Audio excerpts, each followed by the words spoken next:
Theory of evolution ये कहती है हर जिंदा चीज अपने प्रीडिसेसर से आए हैं। पहले जो स्पीशीज एग्जिस्ट करते थे वो धीरे धीरे दूसरे स्पीशीज में बदल गए और इस तरह उन्हें एक स्पीशीज से दूसरे में बदलने में कई मिलियन साल लग गए। अगर इवोल्यूशन की ये थियरी सच्ची है तो इस दुनिया में एक वक्त ऐसा भी गुजरा होगा जब लाखों की तादाद में इंटरमीडिएरी स्पीशीज यानी वो स्पीशीज जो दूसरी स्पीशीज में बदल रही हो इस ट्रांसफॉर्मेशनल पीरियड में एग्जिस्ट करते होंगे, जैसे हाफ फिश हाफ रेप्टाइल या half reptile and half bird. Evolutionists इस तरह के इमेजिनरी क्रीचर्स को ट्रांजिशनल फॉर्म्स कहते हैं। तो अगर इस तरह के एनिमल्स सच में कभी एग्जिस्ट किए होंगे तो जाहिर सी बात है कि वो नंबर और वैरायटी में मिलियंस में होंगे और उनके रिमेन्स फॉसिल रिकॉर्ड में मौजूद होंगे और ये बहुत बड़ी तादाद में और पूरी दुनिया में मौजूद होना चाहिए। डार्विन खुद अपनी किताब द ओरिजिन ऑफ स्पीशीज में लिखते हैं, अगर मेरी थ्योरी सच है तो बहुत ही ग्रेट नंबर में स्पीशीज की इंटरमीडिएट वेराइटीज एग्जिस्ट करती होगी, लेकिन फॉसिल रिमेन्स में इस तरह का कोई सबूत नहीं मिल सकता। इवन डार्विन को भी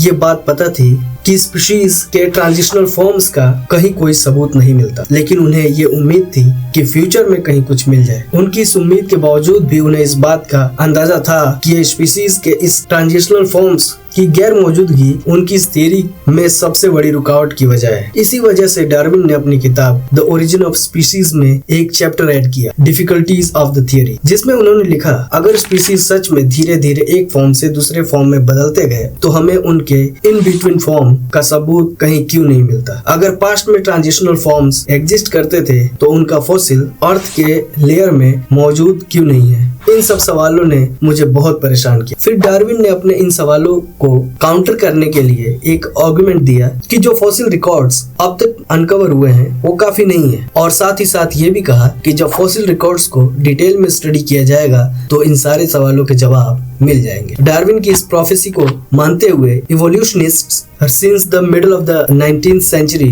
पूरी दुनिया में फॉसिल के सर्च में लग गए हैं, लेकिन अपनी पूरी मेहनत के बावजूद अब तक ट्रांजिशनल फॉर्म का एक भी सबूत उनके हाथ नहीं लगा। हाँ, मगर जो उनके हाथ लगा उससे यही साबित होता है कि इस प्लेनेट पे life all of a sudden और फुल्ली फॉर्म्ड अपीयर हुई। इसका मतलब कि हम खुद भी और जो भी स्पीशीज हम देखते हैं वो सब जैसे हैं वैसे ही अचानक से वजूद में आ गए, किसी दूसरे क्रीचर्स से इवॉल्व होके नहीं बने। और इस तरह से इवोल्यूशनिस्ट्स डार्विन की थ्योरी को सही प्रूव करने के चक्कर में उसे ही कोलैप्स कर दी। एक famous British palaeontologist Derek V Ager खुद एक इवोल्यूशनिस्ट होने के बावजूद भी ये मानते हैं जब भी हम फॉसिल रिकॉर्ड्स को क्लोजली एग्जामिन करते हैं तो हमें बार बार एक ही चीज मिलती है कि वो इवोल्यूशन नहीं हुआ था बल्कि स्पीशीज अचानक से और फुली फॉर्म्ड वजूद में आ गई। मार्क ज़ार्नेकी इस बारे में कहते हैं इस थ्योरी को प्रूव करने में फॉसिल रिकॉर्ड्स एक बड़ी प्रॉब्लम रही है, यानी जमीन के परतों में प्रिजर्व्ड स्पीशीज के रिकॉर्ड में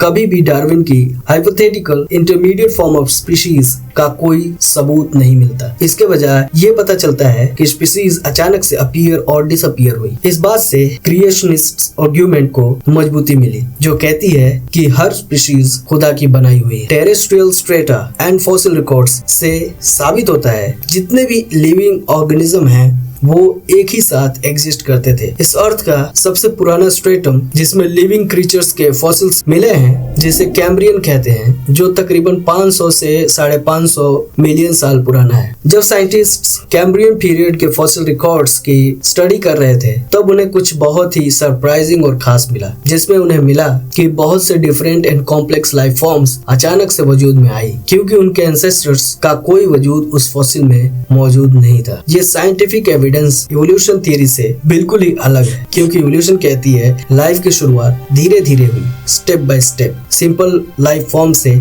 कॉम्प्लेक्स लाइफ फॉर्म्स की तरफ, जिसमें मिलियंस ऑफ ईयर्स लगे।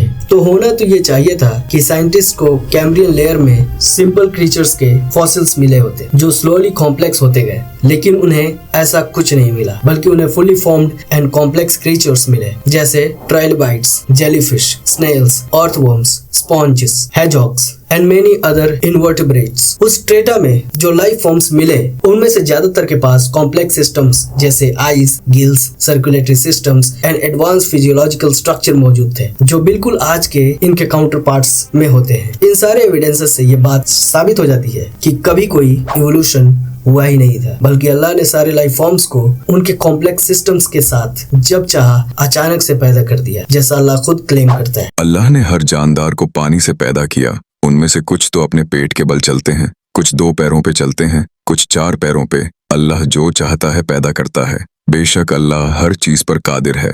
Thank you.